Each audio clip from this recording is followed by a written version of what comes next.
Okay. And maybe before we get to the hard conversation, I'm interested in understanding how was your growing up like, how where you were born as a child. How was Dr. Sudur the child? How was your childhood? Yeah, it was.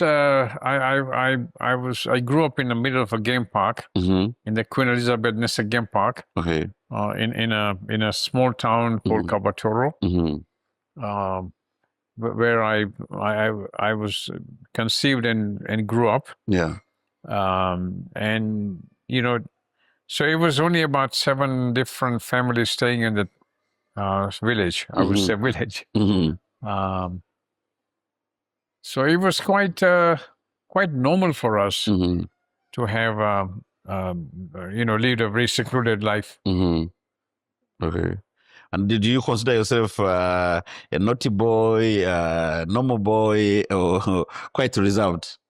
No, I was above average and Mm-hmm. quite mischievous as well. Okay. Um, um, so Mm.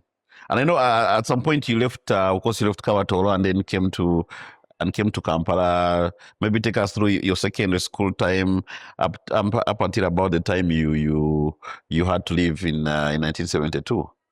yeah, when I was in Kabatoro, we didn't Mm-hmm. have schools there. Mm-hmm. So I used to come and stay in a boarding school. Okay.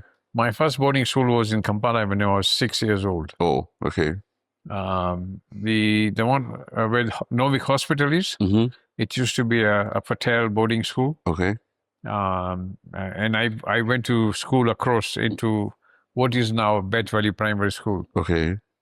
Okay. And so how would you travel? Would it by road, by rail? How was transport those days? There was two forms of transport. Mm-hmm. One, either we took a train from Kampala Okay. to Kasese, Mm-hmm. and then by car from Kasese to where we are, Mm-hmm.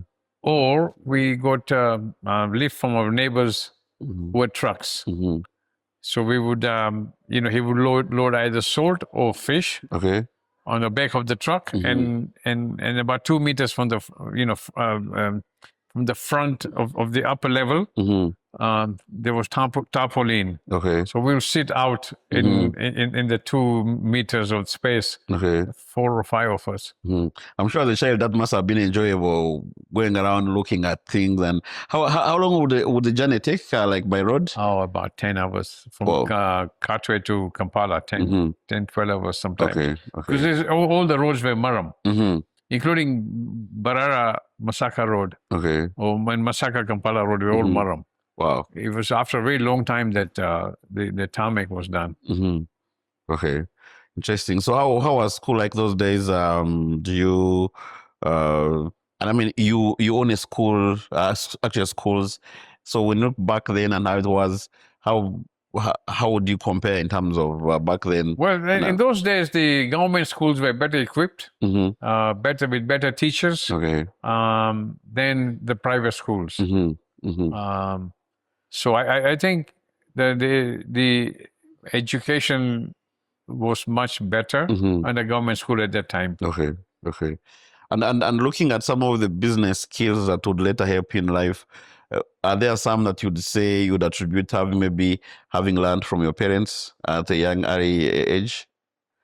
Well, my parents had a shop in Kabatoro. Mm-hmm. Had running the canteen in the Queen Elizabeth Nesta Game Park. Canteen was like a shop Okay. with a bar and a room for the drivers who brought tourists in. Mm-hmm. Mm-hmm. So, I would help my father in the shop. Okay. Come every day, I would help him at the end of the month. Also, when all the wardens and all the employees got salaries, Mm-hmm. we would be very busy for 3 or 4 days because Okay. we had money to spend. Mm-hmm. Mm-hmm. So we'd be, packing a 50-kilogram bag of sugar into 1 kilogram Okay. packages Mm-hmm. ready Mm-hmm. of sugar, Mm-hmm. of flour. Mm-hmm. So when the clients come, Mm-hmm. it doesn't have to wait. Okay. Mm-hmm. So you didn't actually the business of hospitality. You didn't just start it. You had started it from back then. You'd see from your father bits and pieces. Well, somehow, Mm-hmm. yes, Okay. I think we were in the middle of the game park, so Mhm. the drivers who would bring tourists, Mhm. the tourists would stay in the Moya Safari Lodge. Yeah. The driver would stay in our rooms. Mhm. Ah.